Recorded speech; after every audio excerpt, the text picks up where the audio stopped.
ನಾನು ಸೌಜನ್ಯ. ನೀವು ಮರ್ತಿರಬಹುದು ನನ್ನನ್ನ. ಧರ್ಮಸ್ಥಳದ ಪಾಂಗಳ ಸಮೀಪ ಇರುವ ಪುಟ್ಟ ಮನೆಯಲ್ಲಿ ಪೋಷಕರಾದ ಚಂದಪ್ಪ ಮತ್ತು ಕುಸುಮಾವತಿಯ ಜೊತೆ ವಾಸವಾಗಿದ್ದೆ.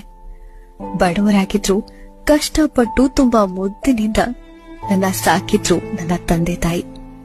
ನನ್ನಮ್ಮ ಮನೆ ಕೆಲಸ ಮುಗಿಸಿ ಸುಸ್ತಾಗಿ ಕೂತಾಗ ಆಕೆಯ ಮಡಿಲಲ್ಲಿ ತಲೆಯಿಟ್ಟು ಮಲಗಿ, ಅಮ್ಮ, ನಾನು ಬೇಗ ದೊಡ್ಡವಳಾಗಿ ಕಲಿತು ಚೆನ್ನಾಗಿ ಸಂಪಾದಿಸಿ ನಿಮ್ಮನ್ನ ಚೆನ್ನಾಗಿ ನೋಡ್ಕೊಳ್ತೇನೆ.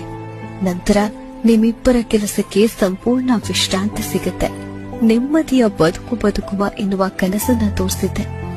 ನನ್ನ ಕನಸಿಗೆ ರೆಕ್ಕೆ ಕಟ್ಟಲು ಉತ್ತಮ ಭವಿಷ್ಯ ರೂಪಿಸುವ ಹಂಬಲದೊಂದಿಗೆ ಉಜಿರೆಯ ಶ್ರೀ ಮಂಜುನಾಥೇಶ್ವರ ಕಾಲೇಜಿನಲ್ಲಿ ದ್ವಿತೀಯ ಪಿಯುಸಿ ವ್ಯಾಸಂಗ ಮಾಡುತ್ತಿದ್ದೆ. ಅಕ್ಟೋಬರ್ 9 ಸಂಜೆ ನನ್ನ ತರಗತಿ ಮುಗಿಸಿ ಮನೆಯತ್ತ ಹೆಜ್ಜೆ ಇಡ್ತಿದ್ದೆ. 5ರ ಸಮಯ.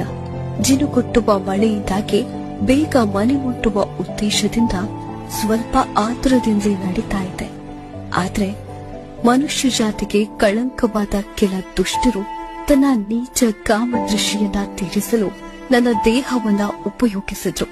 ನನ್ನಲ್ಲಿದ್ದ ಅಲ್ಪ ಶಕ್ತಿಯಿಂದ ಉಸಿರಿರುವವರೆಗೂ ಹೋರಾಡಿದೆ. ನೋವಿನಿಂದ ಚೀರಾಡಿದೆ. ಕೈ ಮುಗಿದು ಬೇಡಿದೆ. ನನ್ನ ಧ್ವನಿ, ನನ್ನ ಕಣ್ಣೀರು, ನನ್ನ ನೋವಿಗೆ